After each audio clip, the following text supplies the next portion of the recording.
first guest on the green sofa, Miss Lilla. Hello. And today we are going to be talking about what I believe is one of the greatest weapons of mass destruction, and that is shame. It is. Shame. One of the big ones. Yes. Yeah. Huge. One of my favorite authors, Brene Brown, who is an American researcher. She's also a professor at the University of Houston. She's been spending the last 2 decades studying vulnerability, shame, courage, and empathy. And she believes that shame is one of the most powerful master emotions, in that fear, right, is based in fear, the fear that I am not good enough. And I believe that all of us at some point in our lives have felt that. We felt the shame and the fear of not being good enough. Absolutely. So Lilla, we would love for you to tell us a little bit about yourself, a little bit about your story, and the role shame has played in your life. Okay. Well, I can start off by saying I know for a fact that shame has played one of the biggest roles as far as keeping me back in life. Okay. It has been the one thing that has allowed me to procrastinate, has allowed me to not go for what I know is mine. And as a mother, a single mother of 4 kids, mothering has been where most of my shame has come from. Because as you said, shame gives you that feeling of I'm not good enough. And when I'm a mom and I have these children and I don't feel adequate enough to raise them, I don't feel that how can I, someone who brought them into this world with no plan, and brought them into this world with no way to take care of them, or these things that I had set up against me before even having children, how can I teach them how to be good people? And so I started going to church, trying, because that's what they say, you get God, and then it'll work out. And in church, I felt more shame. I felt more shame because I'm like, oh no, I can never live up to this. I can't live up to this expectation. And so I just would say, okay, you know what, I'm not going to church anymore. I'm done with that. And my children all have different fathers. And so there's shame in that. There were times where that shame would cause me to lie. I would tell people, oh, my kids, and they have the same dads. And, it's because you feel that there is an expectation, like I said, there's a standard that you have to live up to. And you feel that, these things that I've done, there's no way that I can become this person to live up to this potential. But you always feel like there's a little part of you that feels like you could be doing more. And the enemy uses that shame and says, no, you can't. You can't. Because how can you tell people love themselves? How can you tell people these things? And so whenever I would get to the point where I'd have courage and I'd say, you know what, I'm going to beat this, the enemy would be like, but remember when you did this? Oh, of course. And then you'd run into people, replay. Exactly that will keep telling you. You'd get to church and you'd go ask for prayer, and I was saying at one point I was asking for prayer on something, a particular topic, sexual sin, to be honest. And the lady said to me, I probably came up about the 8th time, 8th Sunday in a row, because I was still struggling with it.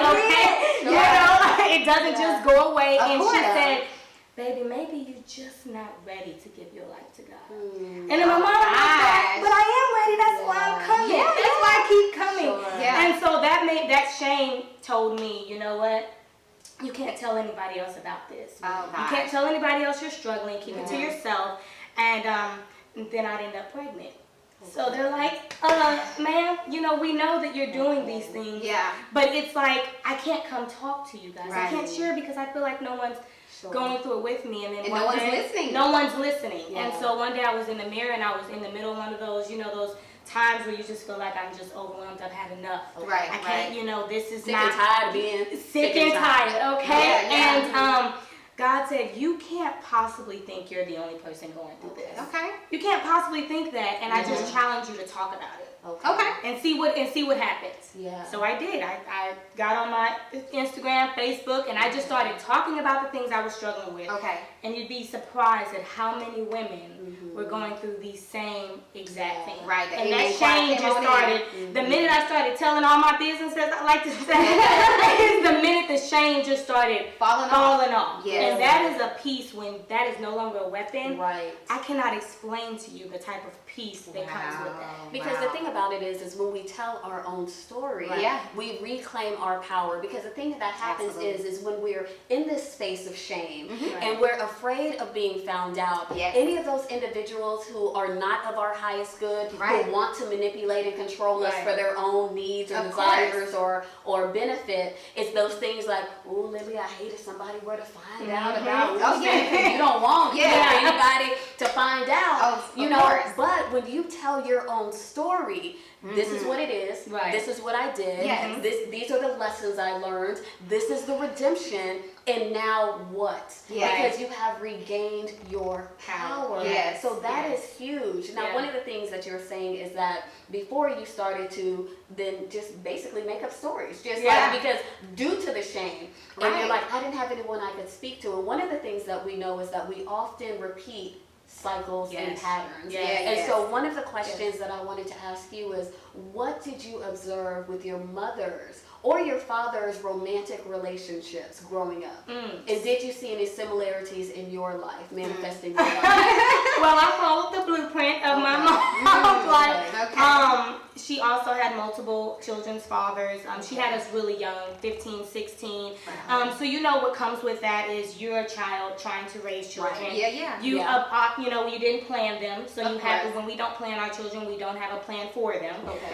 And so a lot comes with that. So she did the best she could. I will say that, but it wasn't enough for me to say, hey, I know how to be a mom. It wasn't enough that when it came time for me to have my own children, that I was like, oh, I'm prepared for this. I have an example. I know what this looks like.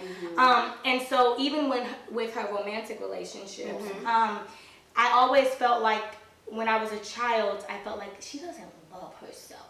Really? Wow. You know, and I did. I felt that way as a child only How because old were you probably like when you 11 or 12. That? Really? Because I felt like she always wanted a boyfriend, or that this was my child mentality. She always wanted a boyfriend. She always, you know, was doing things for a man or trying to please a man. And so in my mind, I was like, she doesn't like herself. You know, maybe she doesn't want to be by herself. And so I found at a young age, you're not supposed to be alone. You can't be alone. So for me, how that manifested in my own life is I'm jumping from relationship to relationship because I can't bear, and even if, let me be honest, from situationship to situationship. You know, I'm pouring myself into men who obviously anybody with eyes could tell like that's not for you. You know, but it was this need to be needed. You know, and I did get that from my mother, this need to feel like someone loved me. Instead of taking that time to say, you know what, I love me enough. And so if you love me, that's just, you know, icing on the cake. And that's exactly what it is. It's this gap that we try to fill. We all have that. That's, as you said, the seed of not being good enough. Absolutely. Right. And the truth of the matter is there's nothing in the external world or an external person that can fill and be a sustainable fill for inside. Internal stuff requires internal work. Absolutely. That's it. And that's why I feel like you made a point earlier when you said it's in sharing those lessons. Absolutely. Because I'm 30 years old, and I think maybe 2 years ago my mom had a conversation with me, and it was actually it was a year ago because my daughter just turned a year, and it was right after I had my daughter, and she said, you have to learn to love yourself. So and this is from mom. This is from mom, and she told me, I got a little knot in the throat. She told me, she said, you have to love yourself. Because as long as you don't love yourself, and she calls me Raquel by my middle name. She said, until you love yourself, Raquel, you will continue to feel the way you feel that makes you keep giving yourself to these men and you keep having these children. You know, and it's like in my mind, a light bulb went off. And it really was like, I need to love myself. And I said, you know, for the longest time, my mom, when I would make these mistakes, she would just get on me, like, you need to do better. And I'm like, what if, when I had my first son, you would have set me down and we would have had a talk about it, about how you felt in that space, how you felt in that time. But I think a lot of times we get to a place where we say, you know what, I've overcome that. I don't need to talk about it anymore. You know, and it's funny you can bring that up because it's like we go to that self-righteous, right? And in a moment of transparency, Lilla, because I remember when I was like, you know, I hit you in the DM like, hey, Lilla, give me a call when you say you wanted to be on the green sofa. Right. And so I'm listening to your story, right? Because I remember when I first met you, I think maybe you had one and maybe two. The second had just come. Yeah, the second had just come. And then, of course, I left the church for a while. And then I saw another little boy. I'm like, look, you had another baby? Yeah. And then last year, I saw another baby, right? And I remember as you were explaining to me over the phone, I was like, let me tell you, when I say a moment of self-righteousness and judgment came into play, right? And I was just like, no birth control, nobody talking about condoms. You know what I mean? Yeah. And let me tell you, when I say God shut that down so quick. Real quick. What did God say to you? What did God say to you as you were in judgment? Oh my God. What did God say? And God was like, oh, wait a minute, Jezebel. Do you want me to open your closet? Listen, I had to clutch my pearls. I was like, and you know, God was like, oh, wait a minute, you want me to pull the replay on 2015, 2016, 2017? Like, you just don't have the babies to prove it. And that happens a lot. That happens a lot. And I felt that moment, and I had to take a deep breath and say, you know what, Lord, you're right, because we all have things we've done that we are not proud of, right? We all have the skeletons in the closet. Listen, I told Lord, I was like, you know what, keep that door shut. Ain't no, Right. But you know? Yeah. No, you're absolutely right. Because then when Seneca told me, she's like, hey, because we have a guest, and she was telling me the story and the same thing, and I was thinking to myself, well, get this girl some birth control. Well, no, it wasn't even get on birth control. Because in the beginning was like, you know, because the thing is when you had child one and you saw what the challenges were and how hard it was, right? This isn't something that someone told you. Right. This is something that you know from personal experience. You know what I'm saying? And you know, and then from there, then child two, right? Yeah. And just in case maybe it's not really what I think it is. Yeah. And then with child two, and it's the same. So then how does 3 and 4 happen? And so when that happened, right, and I was and this was quick in my mind too, right? And so then it went into this space, and it reminded me when I was at Florida A&M University, and Sister Soldier was one of our speakers. She was the one, the author of The Coldest Winter Ever. Great book. And I remember Sister Soldier coming, and she was saying that I like to speak about college girls. She says, because I'm a college girl, we know Sister Soldier has her doctorate. And she says, college girls tend to go back home, like during the summer break or spring break, go back to the neighborhood, and sometimes tend to look down on the girls or the women who stayed in the neighborhood, who may have a child, maybe more than one child, maybe more than one father. And she says, but the truth of the matter is that we could fill this auditorium up with the aborted fetuses of college girls, right? That part. Right? And just as Seneca said, just because you don't have a baby here, doesn't mean that you did not conceive a child, right? And here's a moment of clarity and a moment of vulnerability. Because I had an abortion.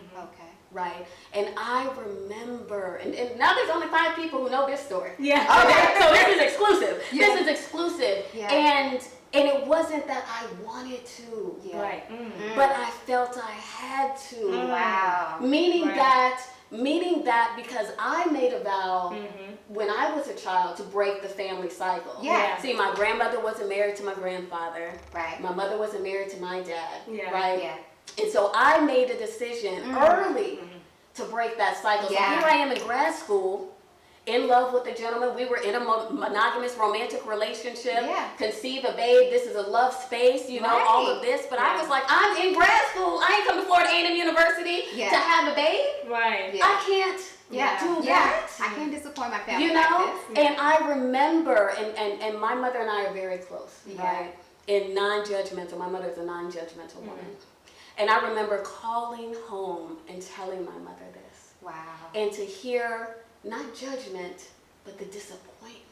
Wow. And she never said she was disappointed, but to hear it. Right?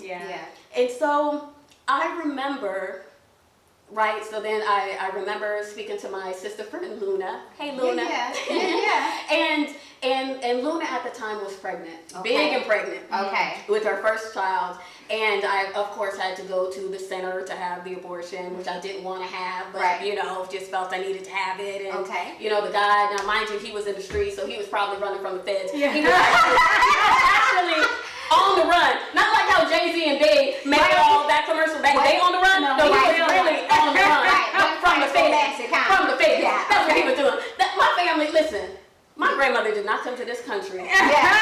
For you to for me go to be in on. graduate school Okay. and pregnant by a man who's on the run. She did not come here for that. You know, Yes. and so I called Luna, right? And Luna was like, I'll take you. But I'm like, Luna, you can't go to an abortion clinic pregnant and other women are there. And Yeah. like you can't. That's You a can't, lot. right? That's a lot. You can't. Yeah. So I remember my sister friend Christina, and we've since lost contact many moons, but she took me. And it was horrible. It was horrible because I didn't want to. Yeah, right? yeah, yeah, It was yeah. horrible. And for Mhm. like a year after that, just couldn't pass children's clothes and would break down in the store. Like just that weight. Right. And I never shared that story. I shared it. I have a sister friend who's my Okay. spiritual sister. Okay. And I spoke about how, you know, I was pregnant and I lost the child. But that's how I said it. See, these stories that we tell, right? Yeah. Right, right. We give Sugar it up a little we bit. give a politically correct story, right? Yeah, so exactly. I lost the child. Yeah. Because there was a shame Right. of being judged, that she would judge me. And I know she wouldn't, but Yeah. this is the thing, the inside. Yeah. The shame, Yeah. Yeah. right? And so when that was kind of the God moment, you know, when Seneca had hers, when the Lord's like, hey, you Yeah. know, and mine was just asking the question. And when I was thinking about that, it's like, well, hey, how's it from child 1, child 2, child 3, child 4? But it is exactly what your Yeah. mother said. Yeah. You have to learn to love you. Mhm. That's how that happens. Right. Yeah. You know, because I'm sure these gentlemen, you felt love, Love, you right? felt seen, you felt Yes. validated, Yeah. you felt heard. Exactly. And you, even in that moment, Yeah. and correct me if I'm wrong, I'm sure you were like, yes, this is it. I'm gonna tell you this. When I was with these men, Okay. each one of my children's fathers, Yeah. God told me each time that Okay. no. Like, no. Okay. Like, that ain't Now, was it. this before the baby came or This not? was before The babies these came. children came. Okay. But it's this idea of like, but if he leaves, you know, after it was when I had my first 2 children, I said I ain't gonna be able to find a man. Ain't nobody. I'm young. I'm only Yeah. 30 now, so I'm like 23. I Right. got 2 kids. Yeah. Okay. Ain't no young boy. Like nobody's gonna want to deal with that. Right, So yeah. the first boyfriend I got, I'm like, okay, I gotta keep him. Right. I have to keep him. Yeah. I gotta hold on to him because he like my other kids. He's good with Okay. them. Okay, and then you're in a relationship for so long, Yeah. then we have a baby together. Okay. And things don't change until after the baby comes and that responsibility comes. Oh, yeah. Because I Okay. say It for a becomes real. woman, we're a mother as soon as we get pregnant. A lot of Okay. times for men, they're not fathers until that baby comes, and Okay. sometimes Okay. until you get, testing, depending on some, Sure. so Sure. Wow. it's this feeling of like as soon as the baby comes, I'm realizing it's this weird thing of saying, you know what, now I have to do something better for my children. Okay. And then it's like, but then I tell myself I'm not enough. Yeah. So they need a dad. They need someone in this house. Right. And in a moment of transparency, I had an abortion before my daughter. And I've talked about this on my YouTube channel. I had an abortion before I had a daughter because the reason why I did not believe in abortions. Yeah, me I was neither. one of there. those Me people neither. that sat on my high horse and said, if you can get pregnant, Yeah. you know, or God doesn't make mistakes, there's absolutely no reason for you to have an abortion. How Okay. could you do this? Yeah. And like you said, when I got pregnant with baby number 4, I said, what are people gonna say? Like, come on, Lilla. Right. 1, 2, 3. Yeah. Like, you can't have a 4th one. You Right. absolutely cannot. Okay. And I was battling with myself, going back and forth, and I told myself, you're just gonna have an abortion. Just Okay. do Yeah. it. You know? And then I ended up having another baby anyway. Yeah. So it's just this idea. The only thing that took me to that clinic was shame. And then I spent almost a year and a half Yeah. self-destructing, Yeah. Ooh. drinking heavily, Okay. smoking, Oh, gosh. not feeling like I could be Okay. the best mother to my current children because now I feel like, how could I do this? Sure. Yeah. How can I look at you and tell you I love you and I Right. just threw a baby away like it wasn't anything because there was Yeah. nothing. I was already doing it. There was Right. absolutely no reason for me to go in and have that abortion other than the fact that I was worried Yeah. what other people were What the going to people- say. Yeah, Right. what people are. Yeah. How other people were going to look at me. You know, it's funny. You know, I got to talk about some church folk. You know, I got to talk about the church And folk. then the main ones. Yes, because like you said, both of you made choices because you felt like you had to do it, right? Not because you wanted to do it. And I feel like, especially in the church, and especially in African American churches, because I ain't been to everybody's church, but I've been in some African American churches, and I've been seeing this very crippling doctrine, this very destructive theology about, you know, women having children out of wedlock or just being single in the church. It's a nightmare, right? I know I've been shamed in the church, right? I've been shamed so many times.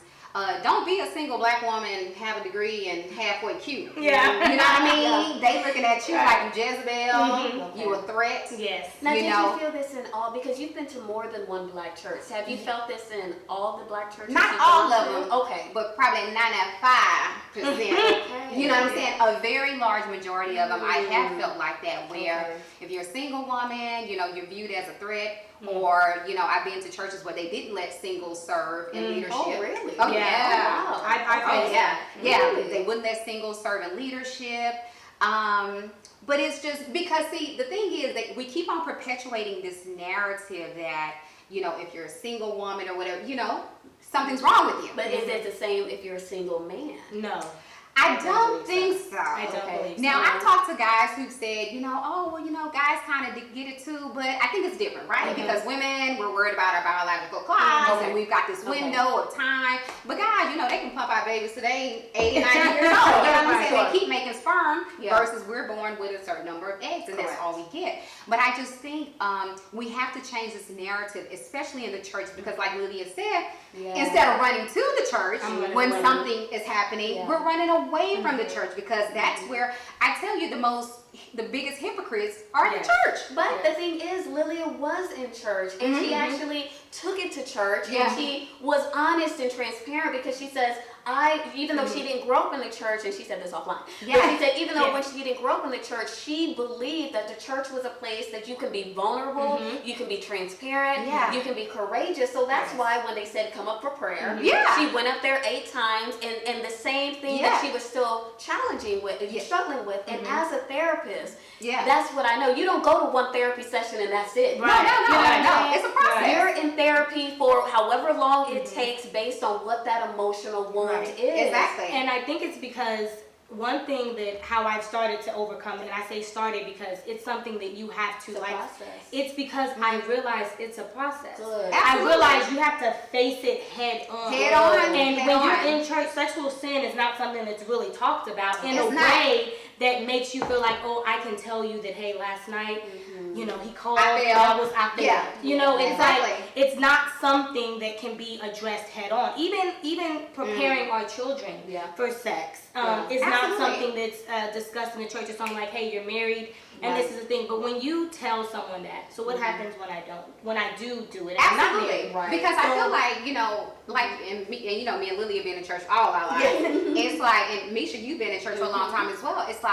I can't tell you how many sermons I've heard about the Proverbs 31 woman. How to find Boaz. And, you know what I'm saying? Getting rid of the spirit of Jezebel. You know what I'm saying? But I rarely hear them talk about, hey, let me show you how to deal with lust. You know? And then you have the very conservative, uppity church women who act like they've been married all their life. You know what I'm saying? What were you doing before your husband? Like, tell me about, you know, how did you not bust it wide open in college? Because I'm interested in knowing. Help me understand when it's 2 o'clock in the morning and I'm like, you know, I'm hiding in fish grease.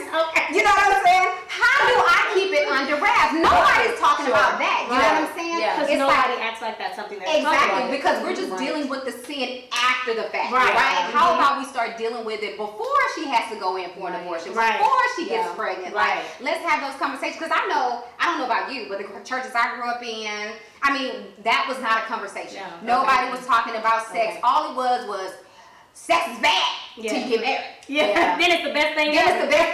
And then you remember, that's what we saw. We recently saw Nadia, the author, Nadia, what's her last name? Nadia Bolz-Weber. Yes, and she wrote a book, Shameless. it is speaking exactly about this, the intersection of sex and religion and spirituality and the church and all of those type of things. And Nadia made a great point when we were at her book tour recently. And she says that exactly what you said, Lilia. It's a message of no sex before you get married, sin, sin, sin, go to hell, it's horrible, horrible, horrible. But then as soon as you get married, woo, it's the best thing in the world. And it's just saying that what people don't realize is that there's many people who are in sexless, unhealthy marriages because they cannot disconnect from the lifetime of messaging that they got that sex is sin, sex is bad, and they cannot turn that off once they get married, right? So the damage that is done with this, what people are being indoctrinated with. Absolutely. And so I remember in 2016, 2017, God had me study David, King David, right? So, of course, we all know David, slingshot kills Goliath, he slept with Bathsheba, but there's a very pertinent point in this message. So, David was appointed king when he was 17, didn't take the throne until he was 30, and, he was Saul's predecessor or whatever. But anyway, of course, sleeps with Bathsheba, right? Gets her pregnant, and they try to cover it up, right? He sends Uriah off to war, put him on the front lines, and has Uriah killed. Because they were ultimately trying to cover up the affair that he had with Bathsheba. But if you read on, it says, and the thing that David did displeased the Lord. It did not say David displeased the Lord, right? And so we need to understand how to separate what you do from your identity. That I failed does not mean I am a failure. Of course. Right? So there's a difference between guilt and shame. And I don't think people think they're one and the same, but they're very different. Guilt is, I failed. I did something bad, right? Shame is, I am a failure. I am bad. Right? And so there's a very big difference. And so while we see people who are in bondage, right, who can't, they keep on, they're on this wheel, right, the hamster wheel, and they can't seem to get off, is because they're identifying with the sin. Now, this is not a license to go sin and do, because we know that God's grace covers all and all that. This is not a license, for us to go out there and use our liberty for vices. This ain't that message.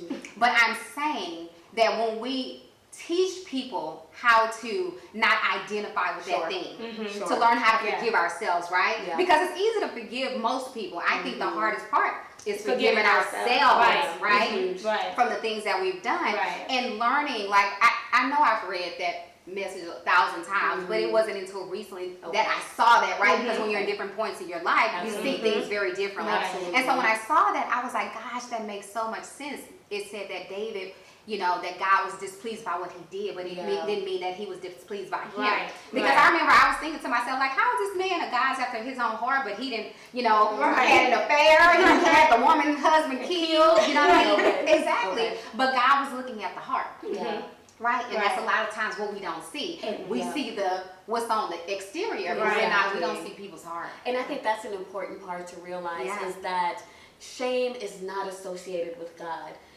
Shame is a human characteristic. And that is something, we don't get anything else from this show. Understand that shame is a human characteristic. Absolutely. That it's not something that you're damned to hell, or you're not good enough, or you, and this is the message that you have. So Lilia, when we're talking about breaking patterns and things like that, and with your children now, what are you doing different in your parenting style? Because you talked about the things that you were missing, and when you were being parented, your mom did the best that she could. This is not a bashing of mom, no. But what are you putting in place differently to break that pattern? I think the most important thing that I do is communication. Absolutely. Conversation. Like, that is so, I cannot stress that enough, especially for single mothers. Conversate with your children. Talk to them. Because in doing that, you will learn that every child is different. Absolutely. And I think the best thing that I've been able to give my children is parenting them all differently. Absolutely. They are all languages of your children. And especially when you have children by different fathers. Okay. You have to be aware that that's totally, I have 4 children, 4 different fathers. Those are 4 different DNAs combined. That's 4 different, backgrounds, 4 different personalities. So I can't have this streamline across the board. I have one child that's uber sensitive. I have one that's like very independent. I have one that's very needy.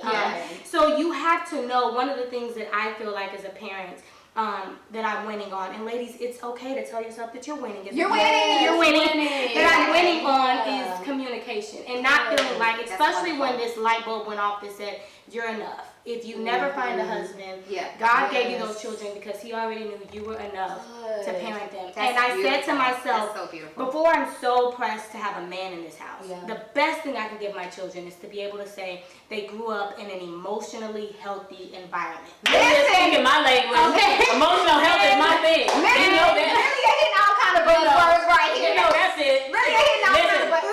I'm serious, because that's the biggest thing that I feel like, you know, my mom, everything, you're going to go through things as a child. Of course. But the biggest obstacle that I had to overcome was emotional damage. Absolutely. Learning how to work my emotions, learning how to say, you know, it was like either you can't be mad, you can't cry, you know, what you crying for? It's like, I'm, you know, I stopped myself. And there are times, because I will say this, when you've grown up a certain way, if you're not conscious, you will repeat the same thing. Absolutely. And there are times where when I get angry, sometimes I get very angry, I find myself repeating the cycle of like yelling at my kids. Or being, you know, and I have to say to myself, what did you feel like as that 8-year-old kid? That's beautiful. When your mom would yell at you, and I have to come back and I have to say, look, my behavior was unacceptable. I shouldn't have yelled at you. Especially with my apologize. Especially with my extra sensitive one, I have to go back and I have to say, I'm sorry I yelled at you. But this is what I was trying to get to you. And in doing that, one thing I learned is these kids nowadays, they is not doing what you say. They are doing what you do. That's and you know, back when we was growing up, it's just don't do what I don't do what I do what I say. Exactly. Yeah, I'm gonna do exactly what you do. So and I've seen that in my children, the way they handle things. Absolutely. And how they process their emotions. Like my sensitive child, he will say, I'm just really mad right now. And he'll say, I'm just so mad. I wanted to say this, or this. And so when I see little moments like that to me is me saying, okay, there's you breaking the cycle. If I don't, you have to start finding those points, because it's easy for me to say, I also have 4 kids by 4 different men. I'm just repeating the cycle. That's not the story. That's not. And so I say, you know what? What can I do different to make sure my children don't repeat this cycle? Absolutely. I can teach them how to love themselves. Even if with them being boys, I can teach them not to be those type of men. That's right. Like, you know, that's what I was looking for. How to treat. You have to treat, and I realized my 10-year-old, in a moment of transparency, he's oftentimes, I feel like, the one that God uses to speak through me. And I have to listen to him, because it's very easy to be like, stay in a child's place. Right. And I know now that I've stepped off my high horse as a parent, and realized that just as we are learning from just as we are teaching our children, there are also opportunities for us to learn. Absolutely. So he said, after I had my daughter, she probably wasn't even 2 days old, he said, Mom, you're not gonna have no more kids, right? And he said, because I don't think we need any more kids.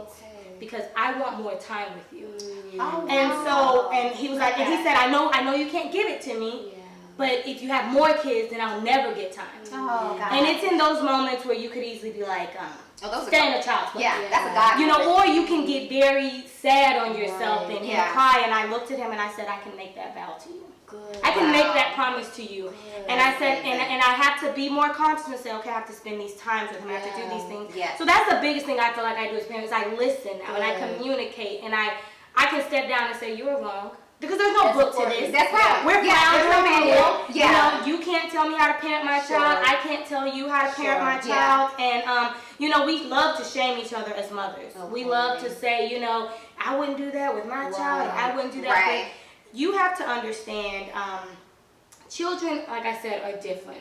And so I parent my children the way I know that when they leave me and they go off, that I can sit back and say, they won't be sitting anywhere saying, my mother put me through this. Wasn't able to do this. And that had to come from me saying, you gotta stop. I had to stop putting myself before my children. Absolutely. Because that's ultimately what it was. And it's so funny you even say that, because it makes me think about my family. So my grandmother, my paternal grandmother, right, who passed away in like maybe 88, 89, she had 4 kids, 4 different men, right? My dad's mother. Okay. And I remember my dad telling the story of when he was like in the 2nd grade, and he's at school, and my grandmother comes up there, his mother, right? And the teacher's like, why is his last name Dunmore and his last name is McKinney and his, right? Oh, they were all in the same school together. Yeah, they were all in the same school together, and so 4 kids, 4 different men, 4 last names, right? And my dad just remembers my grandmother going off on the teacher like, mind your goddamn business. And then exactly what I said in my head. That's what you do. You grade your papers. That's what you do. Right. And so, but the thing was, my father didn't meet his father until he was 17 years old. And he said it was one of the worst experiences ever. He was the biggest jerk, right? Oh, wow. And he said, I made a vow to myself that day that my children would never walk this earth and not know who their father was, right? And so when my parents got married in college, my dad was 24, my mom was 20, and my mom was 2 months pregnant when they got married. You know what I'm saying? They didn't do it right, according to Christianity and different standards, right? But they've had a beautiful marriage. They've been married 52 years. But the point I want to make is that my dad, like you, made a vow, right? That he wanted to do better by his children. And I'm so grateful for that because I've never not known a man in my house. I've never not known the love of a father. And I know that's something that many women in my position and boys, right? And men have never had that experience, right? And so for me, it was taboo when I would be with friends and they would talk about, them not knowing their father. Because that's all I knew. So kudos to you. And that's huge. One of the things that I love that you said, that you're having conversations with your children and you're parenting them, individual, cultivating and nurturing a very individual relationship with both of them. And one of the things that I think is important for us to understand, people who are listening who are parents, is that you have been every age your child is going to be. So you have wisdom that they don't have. And the thing is just like you said, a lot of times then you become a parent, you had your own life and situations and shame and unhealed emotional, whatever the case is, and now you have this illusion of perfect. Right? And so what happens is with a lot of children, they cannot identify with that perfect illusion. And so what happens is, I can't go to mommy or daddy. She doesn't understand. She doesn't know any of that, right? And so what happens is you end up actually being outside of their circle of trust. They don't bring you in, one. Or two, if you're parenting in such a way because of the fear, if you don't want your children to repeat the pattern that you have, but you're not having conversations. You're not saying, when I was 15 and I got pregnant and it was hard and I struggled and I really didn't even want to have a child. And not saying that I don't love you. But the truth is, it was hard. I wanted to go back and play volleyball, or when my friends were going to prom or college, and I wanted that. And the reason I'm parenting this way is because I don't want you to have that struggle. Now that is your child receives that differently than, no, you can't, no. How could you? Because then for them, they're just like, you don't understand, you're trying to keep me from big fun. And all that's going to happen is they're gonna end up living a dual reality. The perfect child with you at home for dinner, in church when they not with you. You know what I'm saying? In church and all those things, and they'll be home, won't break curfew, won't sneak out, but those hours, those allotted hours, that's when the shenanigans are going down. And you're out the loop. So kudos to you. And I say it's so important when you do know that you have these emotional issues, this emotional baggage that you need to deal with. You have to deal with them. It's actually part of parenting. You need to deal with them because as long as you try to hide them, as long as you, seriously, I did therapy. And if you don't do that, no matter how good your intentions are, you will continuously pass you have to deal with it yourself. Being a parent is not dealing with it. Oftentimes we think, I'm pregnant, I'm a mom, so I got to put all that other stuff behind me. No, you actually need to dig it up, fix it up, figure it out. Because if not, you're going to be looking at a mini you. Yeah, but me we do too. the same thing. Right, exactly. And you're going to be mad at yourself. So definitely therapy Yeah. plug. If you haven't taken therapy and you know you need it, Yes. do it. Is there any last minute thing you'd like to say to the women who might be watching, who single mothers, you know, multiple kids, whatever the case may be? Right. What type of encouragement and hope would you give them? Yes. Love yourself. You Love are yourself. enough. I promise you, where you are at right now, you are enough. All you have to do is want to be better, and every day do one thing better than you did yesterday. Don't put all this pressure on you to be perfect today. Every day, just make the intention to be better, and I promise you, you will see results, and you will see happiness start flourishing in your life and in your children's lives. That's wonderful. We are so glad you came, Lilla. Listen, I don't care what anybody tells you. Yes. Know that you are the righteousness of God. Yes. Know that you are loved. Know that you are deserving of love, right? Know that peace, right? There is a peace that transcends all understanding. Yes. And I don't care what you've done, okay, how many mistakes you've made. Yes. Know that God can redeem anyone, anything. I don't know anyone in the Bible that God used that wasn't a hot mess. Okay? That wasn't a hot mess that God didn't do wonderful and amazing things through that He can still do with you. Yes. So we are just so delighted that you came here today. Thank you for all your wisdom, Lilla. Thank you. And then as we close, this is a green sofa, and to know that life is on the job training. You're learning, you're revising, editing, all of that in real time. So also with all of this wisdom that you had, be gentle with yourself. Be gentle with yourself. Gentle. Grace. So I'm Misha. And I'm Seneca, and thank you for joining us Lilla. Lilla. on the green sofa.